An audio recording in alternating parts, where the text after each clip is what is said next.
छठ के गीत। घूठी भरी पानिया में खाड़ बाड़ी कवानी दे लिहि आदित्य अर्घ हमार। घूठी भरी पानिया में खाड़ बाड़ी कवानी दे लीना आदित्य अर्घ हमार। लिहिनाय अर्घ किछु दिहिनाय शिशिया हँसत खेलत घरवा जाय। लिहिनाय अर्घ किछु दिहिनाय शिशिया हँसत खेलत घरवा जाय।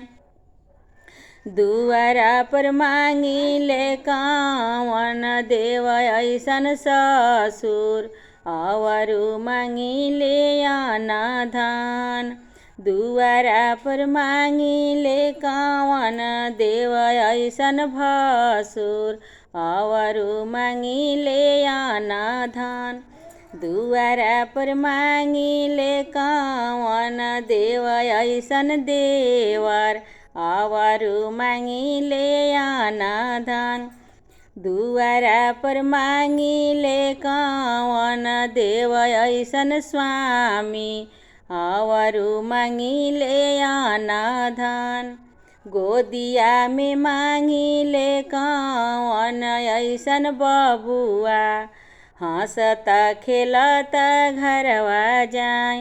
गोदिया में मांगिले सुंदर अपन बबुआ हँसत खेलत घरवा जाय।